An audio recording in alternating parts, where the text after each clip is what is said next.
I have a coffee and I need one. Good morning. Thank you for joining me today. For those who don't know me, my name is Deborah Carr. I am a USA Today bestselling author of historical fiction in that name, and I also write contemporary romances as Georgina Troy. If this is your first time here, thank you very much for coming. If you've been here before, thank you very much for coming back again. So, today I thought I'd talk about saggy middles. I don't mean mine personally, although I shan't comment on that. No, I'm talking about in my book. So at the moment, I'm struggling, and I've seen that it's not just me. It seems to be a lot of other people, not just authors, who are struggling at the moment. And I think it's, well, is it the weather probably? I don't know about the weather where you are, but we have had what seems like incessant rain, grey skies, stormy, windy days and nights for months now. Today the skies are slightly blue, yesterday they were very blue, and the day before. But I think we've got rain forecast tomorrow, which is like, oh, you know, your mood sort of dips as soon as you see the forecast and see how miserable it is. And I think that isn't helping me with my writing, which makes sense. I have recently finished proofs for one book, and I'm writing the first draft of another book. This is the second book in a series, and usually I have an awful lot of enthusiasm, but at the moment I think with my mood being low, probably because of the weather, it's been a long winter this winter, I think.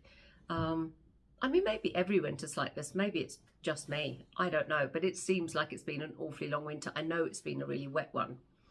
So with that, one thing that authors worry about, well, some authors, but ones I've spoken to do, worry about is a saggy middle. You do not want a saggy middle to your book, and I'm reaching the middle of the book I'm writing at the moment. And you start off, I say you, I mean me, start off with great enthusiasm for the idea.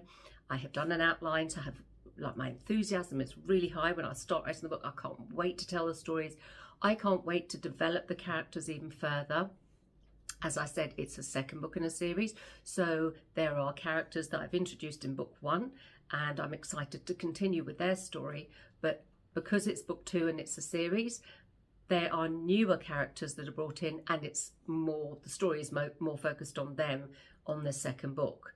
And I was very excited. I still am excited, but then when you sort of, I knew vaguely what I was going to write. I know the story because I've discussed it with my editor. So it's not like I don't know what I need to be writing. But then, I don't know, is it because I'm tired? Is it because I've been very busy? Is it because the weather's just so miserable? I just want to curl up in front of the TV with a warm blanket and another coffee or a hot chocolate or something. I don't know. I did have an idea just before when I was in my bath of, oh, I'd forgotten this. I need to bring this in, which is good, because it's really quite scary every day starting off with that blank page and thinking, I need to write, I mean, for me, because of my deadline, I know I need to write between 2,000 and 2,500 words each day to finish the book. Excuse me, that was my dog Rudy sneezing. You're right there, Roo.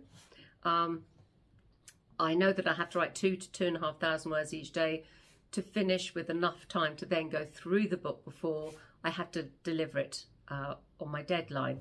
Or it won't be before my deadline. I'm usually a little bit before. This will not be before. I might even have to ask for an extension for once. But as I said, I did have an idea this morning, but I don't know if it becomes like a bottleneck thing whereby you panic because, you know, you don't want your middle to be saggy. You know, you want a strong middle. You want the interest to be carried through. Obviously, you want a page turner. You want to entertain your readers as much as you possibly can. And at the moment, I haven't got it quite. As I say, I had an idea, thought this morning, of something that I'd set up in the previous book, which I haven't yet carried through, which I need to do. And that actually gave me a bit of hope, and I'm hoping that actually works out. But you know, sometimes when you write, you can actually write yourself into a corner and find that you go down a track that actually is almost like a no-through road. It's going nowhere. And then you have to sort of double back and go back to where you were when you started that route and take that away and start again with, you know, carry on with the book from that point and make it, you know, really interesting. And I don't want to do that because I don't have time to be going down a wrong track. But I have to have faith in myself that I can do this. As I've said before, I go through this with every book. I start off, yes, this is going to be great. Then I lose my confidence. And then my friend Kelly reminds me, you do this every time. You think it's going to be terrible every time, and every time you get a grip basically and figure out what to do with it and get on with it.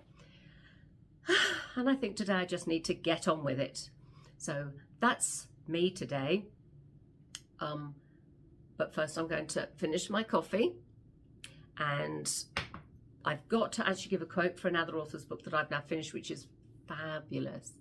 But how do you sum up an entire book that you've enjoyed in like 3 or 5 words? I mean, I've done it many times before. It's not like I've not done this before, but I want to do it justice. I want the quote to be as really like eye-catching and represent the book as well as I can. So I think that's probably the other problem of why I'm finding it difficult to sort of get on with things at the moment. I don't know. Either way, I need to sort myself out because this is what I do for a living. So it's not like I can just think, oh, I'll leave it for another day. I can't wait for the muse to strike. And I think when you write professionally as your job, you can't afford to wait for the muse to strike. I don't think anyone actually does. If you did, you probably never would actually write anything. So I just need to press on, try and move forward and develop that thought that I had this morning, because that was missing from it, and get on with it. So I'm going to banish that saggy middle. I'm going to finish my coffee, and I'm going to press on. And I hope that you have a really good day. I hope that your middle, if you're writing, is not saggy. I hope your weather is a bit more cheerful than ours. Ours is okay. Sunshine will be really nice, but at least the clouds are white and not grey for once. And I hope you have a really good day and a great rest of the week. So thank you very much and have a great day.